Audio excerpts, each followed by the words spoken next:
Well, can you hear me? Mm-hmm. I'm really excited to share today. And if you had asked me 10 years ago even to share my story, it would be very different than what I'm sharing with you today. I'm happy for the chance to tell you about what's going on because I feel like there's a lot of credit to be given to God, and I'm happy to talk to anyone about that more offline and such. I'm going to try and keep it more high level today, but I just want to let you know that my life is an open book, and I am happy to talk to anyone or answer any questions you have. So about me, I'm a Chicagoland native, born and raised near Wrigley, diehard Cubs fan, and I have a degree in human resource development from Northeastern Illinois University. I previously worked as a human resources generalist for Baxter Healthcare and also trainer and customer service coach at Hewitt Associates. Nowadays, I'm mom to 6-year-old Becca and 4.5-year-old Zach, and that keeps me busy. But in addition to that, I also service coordinator for moms. I'm the Daisy Girl Scout cookie mom. I'm an Awana worker. I volunteer at both kids' schools, and I'm involved in the prayer ministry of Moms in Touch over the kids' schools. So I do keep a little busy, like all moms. Michael and I will celebrate our 11th anniversary next month, and we have a 10.5-year-old yellow lab, Bailey, who is our first baby, and will greet you abundantly if you come to our home ever. Yes, I've experienced Bailey at the front door. So, Chrissy, tell us a little bit how you grew up, how you and Michael met, some more things about your background.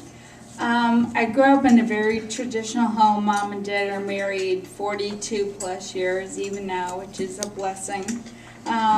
Again, raised in the city. I'm the oldest of 3. I have a brother, Ernie, who is 2.5 years younger than me, and a sister, Susan, who is 5 years younger than me. And as a family, we went to church every Sunday, whether we wanted to or not. And it was just part of what we did. It was every Sunday morning. When I was 13, my youngest brother, Matthew, was stillborn. And at the time, at 13, he don't understand it, and I still don't understand it. And at the time, I really thought God was somehow punishing me for not being good enough or not praying enough or something like that. I thought God had really given up on me and my family. And I thought if he was giving up on me, I didn't want to even go to church. But my parents still kept dragging us or bringing us every Sunday. And I was so excited to go away to college someday, so I didn't have to go to church. And I did stay home for 2 years after high school, went to Harper College in Palatine, got my associate's degree, and then went away to Illinois State University in Bloomington Normal in the fall of 1990. I felt like I had the world by its shoelaces. I already had my associate's degree. I was a pre-law major, and my big aspiration in life was to drive a red Porsche. I thought if I can get there, I'll have succeeded. My life was really shallow and empty, though. I didn't have many close friends, and that was partially because I had shut out God and everything else that mattered in my life. My roommate Tammy was a follower of Christ, and she saw the big empty hole in my life, so to speak, and she befriended me and shared about her faith as I led her. And about a month later, my heart was open enough that when someone offered to invited me to a Bible study in my dorm, I said yes. So after studying the Bible and learning of God's truths and His love for us, about a month later, I did accept Jesus as my Savior because I realized that was the only way to be reconciled to God. So I had become a Christ follower. And almost immediately, I realized that law and that red Porsche were not really what my calling in life was. But I didn't know what was. And I struggled with the fact that I wasn't in control of what my future held. Suddenly it felt like not only had I become a Christ follower, but I actually had to follow his lead. And I wasn't sure where he was leading, but people kept assuring me that he would reveal his will to me for my life in his time. I spent the next 3 semesters at Illinois State changing majors constantly because I still felt that I had to lead and figure out what I was doing.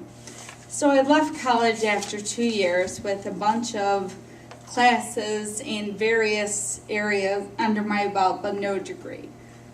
So I moved home with my parents and still didn't know what I wanted to be when I grew up. I became involved in a young adult ministry at a local church, which is where I eventually met my future husband, Michael. And like me, he had put college on hold and joined the workforce. So after about a year of dating, we started talking about engagement and marriage and kind of short-term, medium-term, and long-term goals. And both of us listed as our short-term goal that we want to finish our degrees. And we got some really wise counsel, said do it before you get married. Because if you wait till you're married, anything else could pop up. You could have a surprise pregnancy. You never know what'll happen. So do it before you get married, be done, and move on with your married life. So we did that. We both went to Northeastern Illinois University, and I felt God's clear direction to teach and train adults. So I majored in human resource development. And Michael and I both graduated with honors in May of '99. We got married in October of that same year. We bought a house in Mundelein, got a puppy, and started talking about family. Talked about starting a family.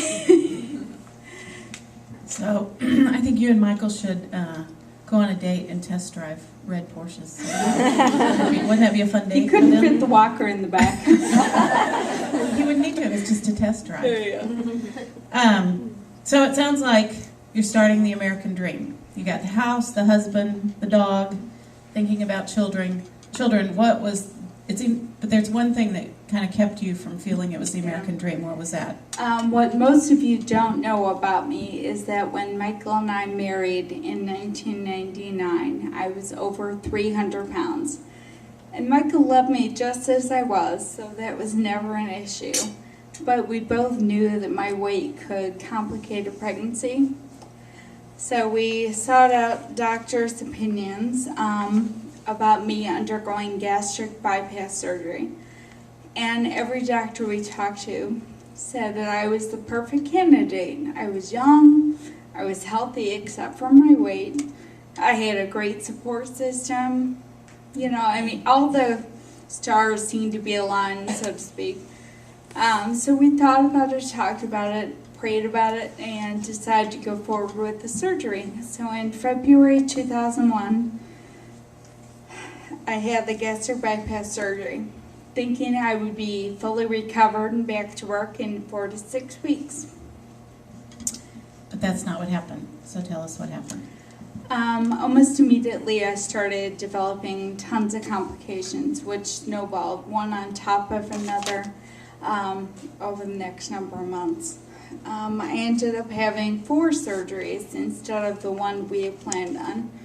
Each one kind of bigger and more invasive than the one before. Sometime between the 3rd and the 4th surgery, something affected my neurological system. I couldn't sit up in bed, couldn't write my name, my speech was slurred, couldn't walk, couldn't brush my teeth or hair, could barely move my arms, couldn't go to the bathroom by myself.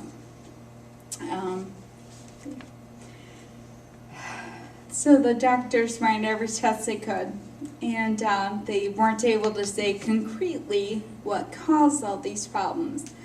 They think it may have been a protein deficiency or a vitamin or somewhat malnourishment because of all the surgeries. I couldn't eat and digest much, or a dehydration or anything else. But so they don't know exactly what caused the issues. But they did know that I was officially diagnosed as having non-specific quadriplegia. So I was sent home in September 2001 in a wheelchair. So doctors, nurses, physical therapists, family, friends, and even I wondered what my future would hold and if I would ever walk again. So in less than 6 months, I had gone from being a active, very active, able-bodied newlywed who was talking about starting the family, of my dreams, and working a great job, to a quadriplegic confined to a wheelchair who could not even go to the bathroom by herself. I had a lot of questions for God, as I'm sure anyone would.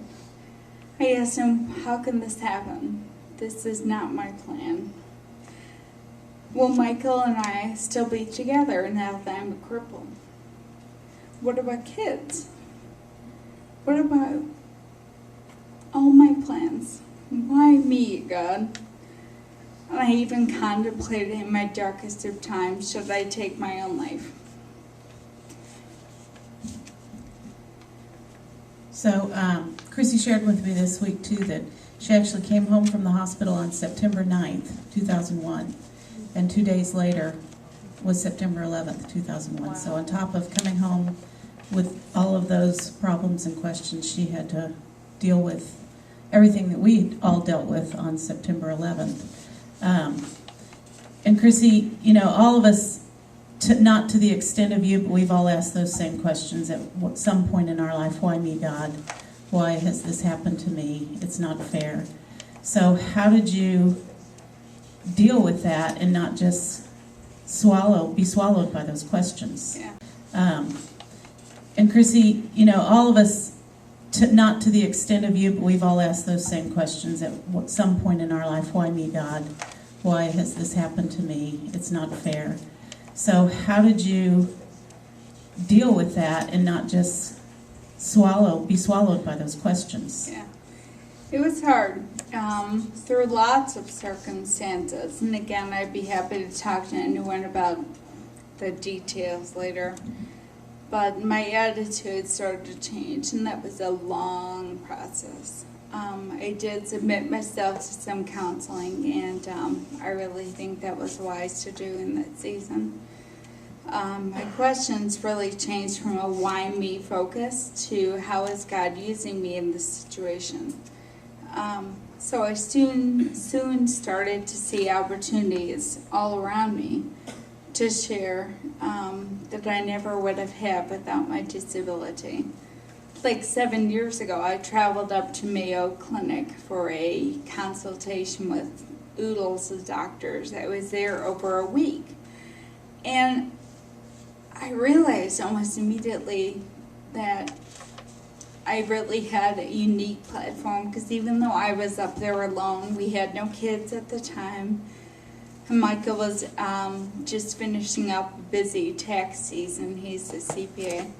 So I was up there alone, but I didn't feel alone. I felt very supported by God.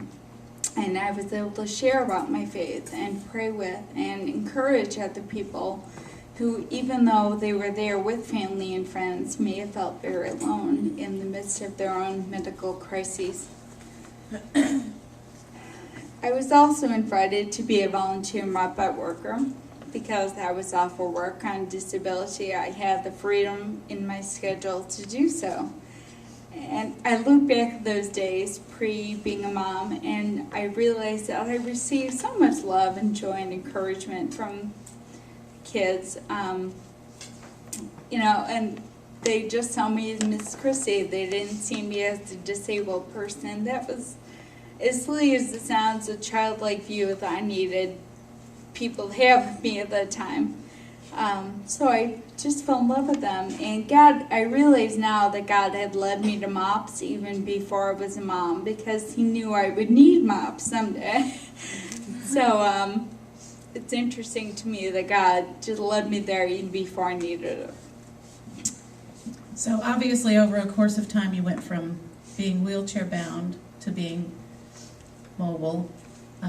You went from not being able to speak clearly to being able to speak very clearly, and live rather independently. So give us some high points of the last 9 years.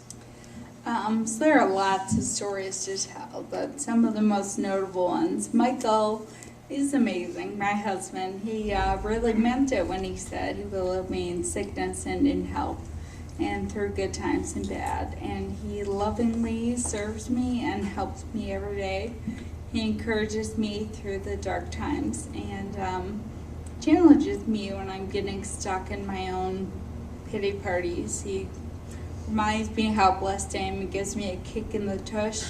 And says, move along, you've been here long enough, so that's exactly the partner I need. And I just feel very blessed that next month we'll be celebrating 11 years together.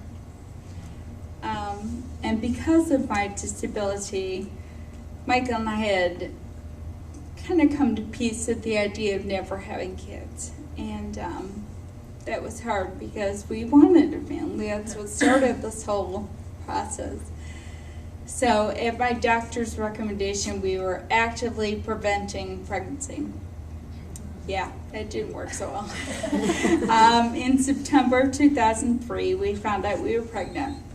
And even though we were very concerned with the impact that would have on my health, we were ecstatic because we wanted a family.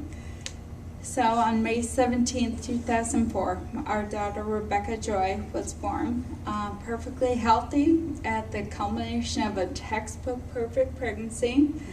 And again, we chose to name her Rebecca Joy, and she really has filled our lives with a lot of joy. But that wasn't done, because in August of 2005, we found out we were pregnant again. Side note, don't take lessons in contraception from me, okay? So we were pregnant again, another really simple, I hate to say, but easy pregnancy. I was not very sick at all. So Zachary Michael was born March 27th, 2006, 3 weeks early, but perfectly healthy. And kind of an overall, in the last 9 years, I have gone from being in a wheelchair and not able to go to the bathroom by myself or anything to being totally independent. I can drive again, I cook, I clean, I do laundry. Not well sometimes, but most importantly, I'm able to take care of our home and dog and be mom to Becca and Zach. And being a disabled mom is not easy. It takes me longer to do most things than the average able-bodied mom would do, but I've seen God provide for us on so many occasions and keep us safe in ways that I never could have dreamt of. So those of us who've known Chrissy for several years are amazed at the two beautiful children she has and what great kids they have. We all know that Zach is all boy from head to toe, and he pushes it sometimes because he knows he can, but they are great kids. So it seems like you finally got the American dream and everything's great, but in the midst of all of that, you're still disabled. So how has that affected you, changed you? How did you deal with that? I'll be really candid. Even though I was experiencing blessings in so many areas of my life, inside my heart I had developed a very cynical and sarcastic and skeptical perception of God. I developed almost a Janet Jackson kind of view of God. What have you done for me lately? And when I would read the Bible, I would distort and twist the unwavering truths of God based on my own shifting circumstances. So I'd read in Matthew where it says, which of you, if your son asks for bread, will give him a stone? Or if he asks for a fish, will give him a snake? And I'd say to God, I'm asking for fish and bread, and I feel like I'm getting stones and snakes. And I basically convinced myself that the only fish I wanted from God was to not be disabled or to need a walker, and that anything less than that was a stone from God or snake from God. So I was really stuck in my warped thinking, because when you get in that cycle, it's just a downward spiral. So I was stuck in my warped thinking, believing that God could only bless me on my terms. So in so doing, I was not recognizing His ever-present blessings and provisions in my life. It took the wise counsel of a friend to help me get unstuck and change my warped perception of God. She reminded me that God, as our loving Father, only gives us good gifts, like fish and bread, and never gives us snakes. And the verse I shared a minute ago continues by saying, if you then, though you are evil, know how to give good gifts to your children, how much more will your Father in heaven give good gifts to those who ask Him? So think of this analogy, ladies. As moms, from time to time, we have to give our kids medicine for an ear infection or whatever. And the kid's typical response is, I don't want it, it's yucky. To which we reply something to the effect of, trust me, it'll make you feel better. That's perception. That's all about perception. And when we stop to say and recognize that things in our life are not snakes, but fish from God, no matter how much they may look like snakes to us, but they are fish because God only gives us fish. It's a change in your perspective.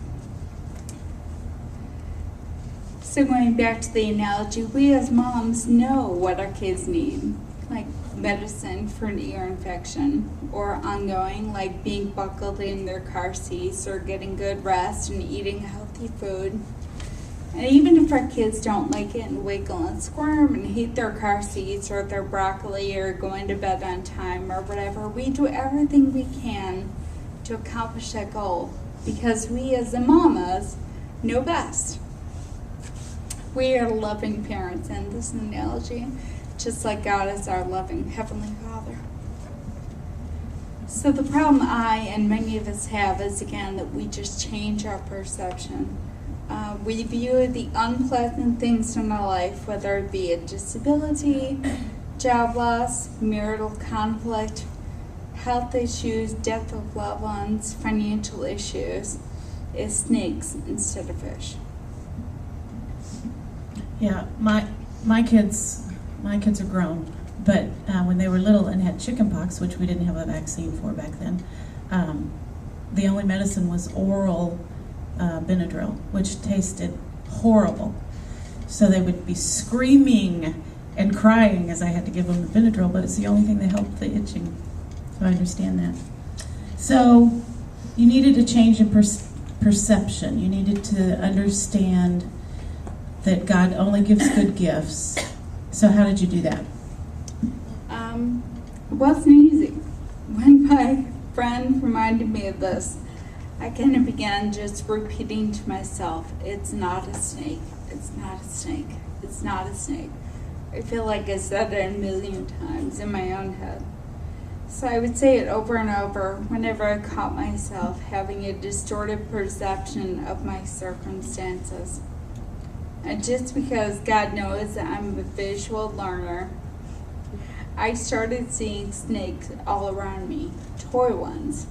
It seemed like every toy snake my son owned just emerged from the depths of toy boxes where they'd been buried for weeks, months, years. and they were like everywhere in the house. I was tripping over them and picking them up. I couldn't believe how many snakes this kid had. And then Zach also comes home super excited about the new unit at school on reptiles and snakes. So he's bringing home artwork with snakes. And I'm like, okay, God, I get it. It's not a snake. So snakes were all around me, and I chuckled each time I saw one, reminding myself that my challenges are not snakes.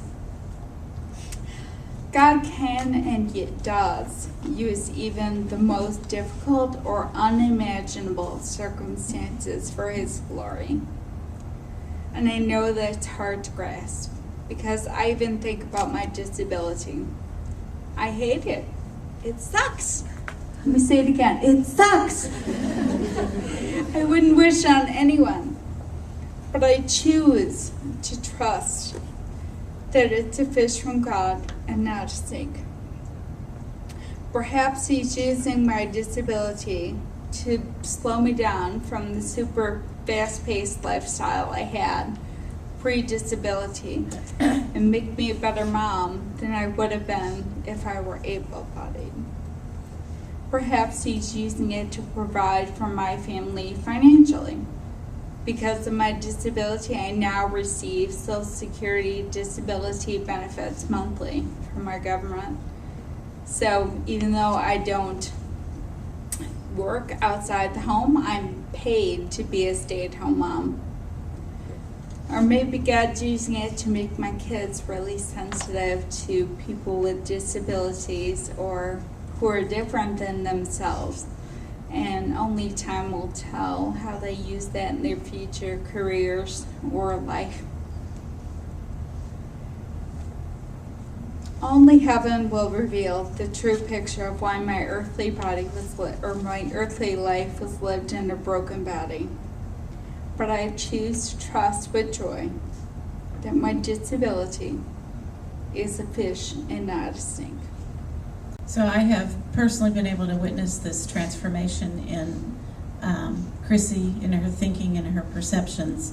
And I heard her speaking in a group one time, and it was the first time I heard her talk about that she had to change her thinking and realize that God, maybe this was where God wanted her, and that she had to accept that in order to be who He wanted her to be. And my question to her was, okay, do you really mean that? Or are you just saying it because you think that's the right thing to say? So, do you really mean it? Or are you just saying it because you think it's the right thing to say? It is the right thing to say because it's true. And it's not easy because I don't always feel like being joyful. Sometimes I feel downright cheated or denied of simple mommy pleasures like dancing in the rain with my kids, or riding bikes, or building a snowman. But please remember this real truth. Joy is not necessarily an escape from my problems or my crummy circumstances, but rather it's an attitude that I choose to have.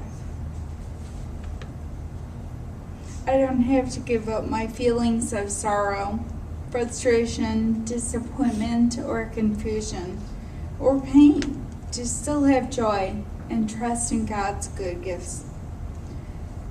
God knows the plans He has for me, even knowing before I was born that Becca and Zach's mommy would be disabled.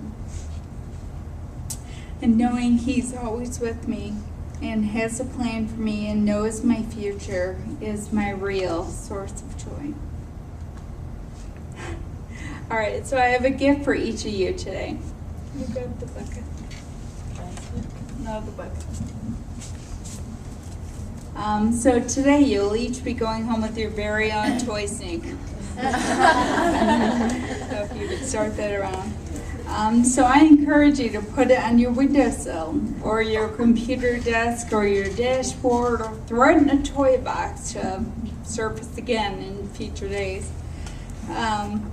When you see it next, remind yourself that whatever circumstance you're dealing with at that moment, because I know that we all have circumstances, always. So whatever circumstance you're in at that point, it's not a snake, but it's a fish from God. I also want to tell you and encourage you that myself, your small group leader, any MOF steering member would be happy to talk to you and help you work through any snakes in your life. We're here for you. We love you.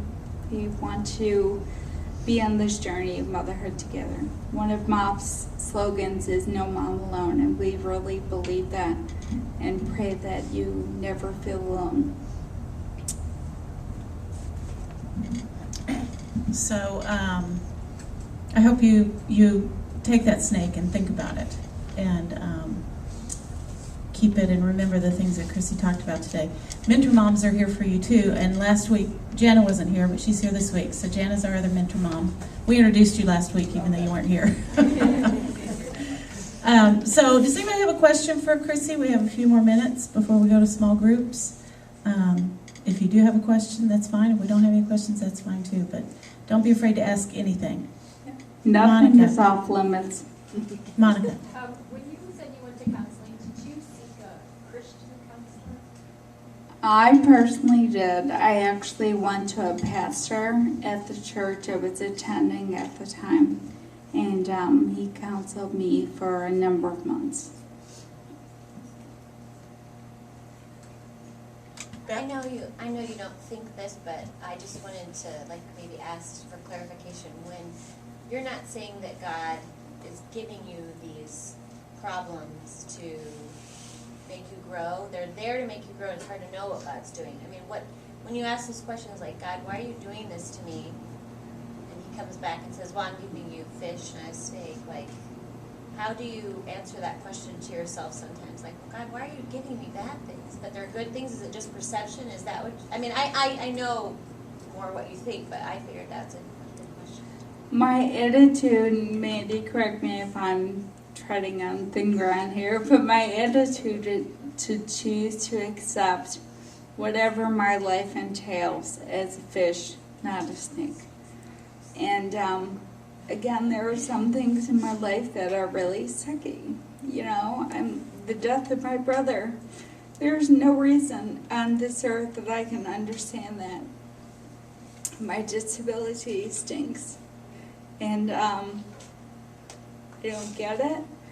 But I trust that God, in His sovereignty and His wisdom, knows what's best for me. Is this my buckle in a car seat, so to speak? To keep me safe from running muck in life? I don't know. I trust Him. I think there's things always in life that we're not going to have answers for, that make no sense, that are not fair, that we don't see how they fit into the picture at all. And so I don't know if we'll ever have those answers. But I think Chrissy found out that as she fought with God and demanded answers, the only thing that it got her was more unhappiness and more discouragement. And, I always say, you new moms haven't heard me say this, but I say it all the time, you can't trust somebody you don't know. And so as you get to know God, you can learn to trust Him and believe that He does have good gifts for you, even though they don't feel like it. And even though they don't look like it. It may look like a snake, but it's not a snake. Jen? I just want to say you're one of the good gifts that God has put in. Oh, thanks. Amy? I'm just going to ask maybe a bunch of them. Could you tell us one of the funny stories that you wouldn't have experienced as moms, not having your circumstances? I know you have some good stories, things that happened to you as a mom because of your walker or anything like that. And how you just hear about it. Chrissy, as you get to know Chrissy this year, she has an amazing sense of humor. She's one of the funniest people I know. It's warped. Because of my disability and needing a walker, when I was expecting Becca, I went to Babies R Us, like most of us probably did, to test drive strollers I'm thinking, oh, I can use the stroller like a walker instead. And yeah, you're already laughing, dummy, right? So here I am, like however many months pregnant at Babies R Us, test driving strollers, thinking, oh, this will work. Well, anyone who's driven a stroller knows that they are not meant to be leaned on without tipping over. I didn't know that yet. So here I am at Babies R Us, and I'm like flopping against the diaper aisle and things like with my big belly going, yeah, this isn't going to work. So, but that's just one of the ways God's provided for me, because what we ended up coming up with a workaround for is that the baby bucket seat fit perfectly on the walker and made it almost like a makeshift stroller. And then when Becca outgrew the bucket seat, I got a booster seat, one of the travel ones that you see people take on vacation or to restaurants.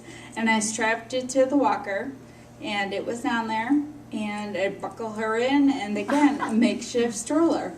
And that's how I got my kids around before that I was able to just call them and have them come most of the time. So is that what you were looking for, Amy, or is there another story you want to hear? That's a good one. Stories have good funny stories. Yeah. They're not always funny at the time. In retrospect, they're pretty good. So. Christy. So do you live a lifestyle of always staying home? Or do you take your kids on adventures? Oh, I was going to say I am a stay-at-home mom officially, but my sister laughs at me. I don't stay home often. Especially during the summer, I like to do a lot of activities. We go to the zoo and museums and the beach, and they're in gymnastics because I need a place for them to burn energy that I can't do. And yeah, I would say I'm pretty active, you know. How about the train ride into the city? Yeah, I take train rides into the city to have lunch with my sister who works downtown, and I had Zach was 2 at the time, I think, so I had one of those harness leashes on him as I'm going through Union Station, and Becca was newly potty trained, and so I had Zach on a leash and Becca trying to find a bathroom in Union Station. Yeah, that was a challenge adventure, but it was fun. Somebody here? Is it Tiffany? Like, my son's 19 months old, and I can't imagine, like, I feel like if I just had one more arm, or, like, I could run faster. So I don't know what did you do, like, How do you keep up with Zach? How did you keep That's up? the Yeah. question. But at that age, I think Because it was most of even us harder with active because boys. they're not listening at that age. They're doing what they want. Well, it's There's not so many just at that hazards. age, it's all Yeah, that's true. But I think honestly, and I'm not blaming my kids, but that I'm sure it contributed to it, of just my feelings of frustration and thinking that I was getting snakes. And I'm like, I'm calling this child 18 times and they're not coming to me. You know, and Tiffany does the same thing. thankfully it does get better. And there are times where I'm like, okay, I'm leaving, and amazingly they always seem to follow. But yeah, I don't have a magic answer for it. It's hard. I mean, there are times I'm like, I see the diaper leaking, and I'm like, I'm here so I can change you, and I'm already sitting on the floor because I can't change them at a changing table. I'm too unsteady, so I would sit on the floor and change them there. But of course, that requires them coming to me and submitting themselves to laying still for 3 minutes for a diaper change. And there are times that didn't happen. I'm like, you're leaking all over the hallway, come here. And yeah, it's not easy. But So same challenges we all have, just a little more of a challenge. yeah. And, you know, the great thing is I see people helping Chrissy all the time. So when Zach starts to run across the church parking lot, you know, there's somebody there to grab his hand and get him to come back to mom. And I've received it well as a love language gift, like acts of service. If you ever see me struggling with kids or walker or bags hanging off everywhere. Feel free to jump in if you have an empty hand and you're able to. I receive that very well. And I appreciate it, so don't think you're looking down on me. Evelyn. I really want to know, like, how you got to walking. Like, it sounded like the doctors pretty much had written you off, but was it determination, therapy, lots of prayer, all the above? All the above. I did do intense physical therapy for 3 times a week for like 15 months. And that itself is a story because my physical therapist, Joe, is agnostic. And I had his undivided attention for 3 hours a week for 15 months. So while he was helping me to strengthen my body, I was witnessing to him as I could and praying for him and things like that. So even that I look at as a fish from God, and I just think that even though physical therapy was hard, I worked my tail off. But there was a reason for it and such. So yeah, lots of physical therapy I did. I worked out on my own. Pre-kids, Michael and I could actually meet at the gym every day or every other day and work out. And I did a lot of water walking because there's no resistance there. And yeah, it's a long road, but yeah. And still, officially, according to my doctors, I'm still a quadriplegic because I've lost more than a certain percentage of use in all 4 limbs. So even though I walk and such, and most people think of quadriplegics only in a wheelchair, officially I'm still a quadriplegic. And really, I didn't say this, but I still have physically, strength-wise, good and bad days. There are some days where I feel I can barely move, and other days where I feel like I conquered the world. So you'll know it if you see me moving slower. So One more question for Chrissy. Anybody have one? Amy? I'm sorry, you used up your question too.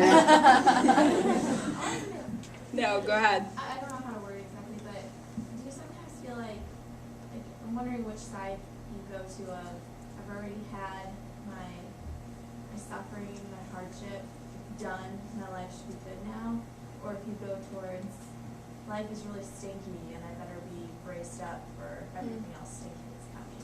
Does that make sense? Yeah, go to both. I do feel in some sense, Amy's question was you kind of mentally go to the idea of my pain and suffering, this life is over, so life should be better. Or life stinks and it's just hard. Did I paraphrase that correctly? And my answer is I do both, honestly, because I realize that, yes, I've probably gone through more than most people go through in 40 years. I'm 40, by the way, it's just being candid. So I realized that in my 40 years I've gone through more than most people have. So I would like to think that the next 1 day to 60 years, however long I have, will be easier, but I'm realistic in knowing that life has struggles and trials, and there may be something coming in weeks, months, years in the future I don't know about. I've heard the phrase, I don't know the future, but I know who holds the future. And that's God. And I trust in that. And there are some days, on my weaker days, when Michael says, how are you feeling today? I said, I'm looking forward to my resurrection body. Because the Bible promises us that in heaven we all will receive a new resurrected body where there will be no pain and no suffering. That actually was a fun truth to share with my kids. Becca was asking about heaven, and I said, do you know in heaven Mommy's not going to need a walker? And Zach's like, you'll have to learn to walk. I'll show you. And he starts strutting around the room. Because I got it, yeah. So I look forward to heaven, not just because it's heaven and it's perfect and wonderful, but I don't know, maybe the sorrows of this life won't even be in my mind at that point, but I am looking forward to it. Another thing I say a lot to you moms, if you're new, you'll hear it again and again, is that life has no guarantees. It doesn't matter who you are, where you are, how much money you have, how many kids you have, what kind of marriage you have. Life has no guarantees. And we have no idea what's going to happen when we walk out that door. So the best thing to do is be prepared and to start figuring out where you are in your spiritual journey. And I will say, you know, our moms, our purpose is to encourage you as moms, to help you feel like there are other people going through the same things that you're going through, to identify with, to make some great friends. But, you know, obviously we're in a church, we are a Christian group, and so you will hear things like this occasionally, but not every week. Some weeks we talk about how to grow a garden and, you know, how to cook great meals. So we just hope that those of you who are new to us will stick around and keep hearing more. So do we have a craft that needs to be explained before we go to small group? We have some great questions for your small group. So the small group is a place where we really want you to feel like you can be yourself.